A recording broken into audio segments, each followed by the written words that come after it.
Pamela শেষেলে সবাইকে স্বাগত বন্ধুরা। আজকের রেসিপি মুগ ডালের শুক্তানি। এর আগে আমি তোমাদের সাথে ডাল শুক্তানির একটি রেসিপি শেয়ার করেছিলাম, যেটা মটর ডাল দিয়ে বানিয়েছিলাম। আর আজ মুগ ডাল দিয়ে বানাচ্ছি, কারণ প্রত্যেকটা ডালেরই স্বাদ আর পুষ্টিগুণ কিন্তু একদম আলাদাই হয়। তো আজ আমি তোমাদের সাথে মুগ ডালের শুক্তানি রেসিপি শেয়ার করতে যাচ্ছি, যেটা গরমের জন্য খুবই আরামদায়ক। তো কিভাবে বানাতে হয় চলো তাহলে কথা না বাড়িয়ে শুরু করা যাক আজকের রেসিপি মুগ ডালের শুক্তানি। সবার প্রথমে আমি দেখো মুগ ডাল নিয়ে নিয়েছি কড়াইয়ের মধ্যে। আর মুগ ডালটা আমি একটু হালকা নাড়াচাড়া করে নেব। কালারটা জাস্ট একটু চেঞ্জ হয়ে গেলেই আমি এটা নামিয়ে নেব। হালকা আছে 2 মিনিট আমি একটু নাড়াচাড়া করে নিয়েছি, কালার চেঞ্জ হয়ে গেছে। এখন এটা আমি নামিয়ে নিয়েছি আর দুবার আমি জল দিয়ে এটা ভালো করে ধুয়ে নেব। এর থেকে বেশি ধোবো না, কারণ মুগ ডালের গন্ধ চলে যাবে। কড়াই বসিয়ে আমি ওর মধ্যে সামান্য একটু তেল অ্যাড করে দিয়েছি। এখন সবার প্রথমেই আমি দেখো সবজির মধ্যে করলা আর ডাঁটা নিয়েছি। প্রথমে করলাটা আমি একটু ভাজা করে নেব। এখানে আমি কোনো রকম নুন বা হলুদের ব্যবহার এখন করছি না।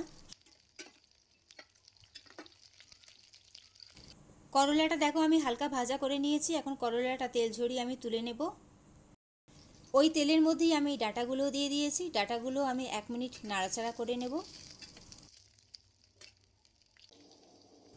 ডাঁটাগুলো আমি 1 মিনিট নাড়াচাড়া করে নিয়েছি। এখন তেল ঝরিয়ে ডাঁটাটাও আমি তুলে নেব।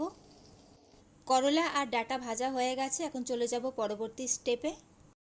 এখন ওই কড়াইয়ের মধ্যেই আমি পরিমাণ মতন জল দিয়ে দিয়েছি। আর জলটা ভালো করে গরম হয়ে গেছে। এখন ভেজে ধুয়ে রাখা মুগ ডালটা আমি জলের মধ্যে অ্যাড করে দিচ্ছি। আর ডালটা আমি অর্ধেকটা সেদ্ধ করে নেব।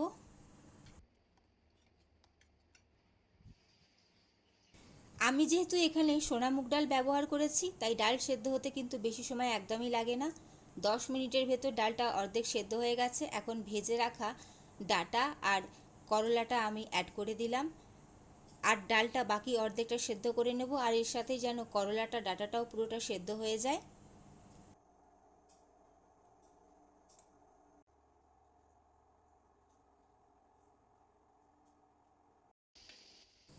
আরও 10 মিনিট আমি ভালো করে ফুটিয়ে নিয়েছি। আর এই সময় দেখতেই পাচ্ছ ডালগুলো পুরোটাই সেদ্ধ হয়ে গেছে। আর এর সাথেই ডাঁটা আর করলাটাও কিন্তু খুব সুন্দরভাবেই সেদ্ধ হয়ে গেছে।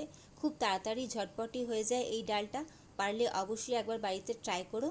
তো এখন আমি ডালটা নামিয়ে নেব আর চলে যাব পরবর্তী পর্যায়ে।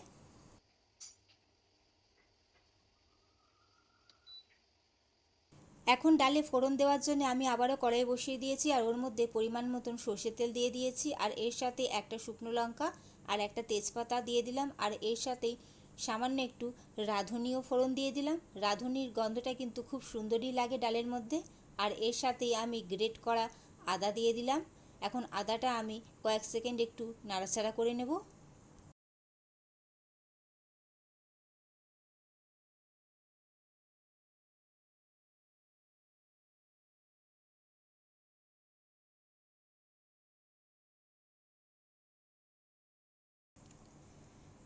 আদাটা ভালো করে আমি ভাজা করে নিয়েছি মশলার সাথে। এখন এর মধ্যে আমি সামান্য একটু হলুদ গুঁড়ো দিয়ে দিচ্ছি।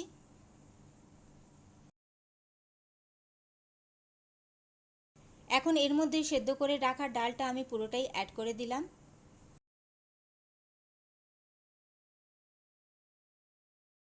এখন এর মধ্যে আমি পরিমাণ মতন নুনটাও অ্যাড করে দিচ্ছি। এর আগে আমি নুনটা ব্যবহার করিনি, তো এখন ফাইনালি আমি পরিমাণ মতো নুনটা দিয়ে দিচ্ছি।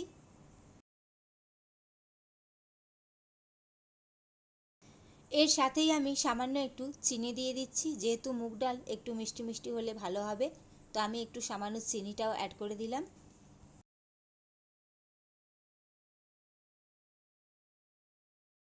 ডাল মোটামুটি রেডি হয়ে এসেছে। এখন নামানোর আগে ওপর থেকে আমি ভাজা জিরের গুঁড়ো দিয়ে দিচ্ছি, যেটা শুকনো কলায় ভেজে আমি গুঁড়ো করে রেখেছিলাম।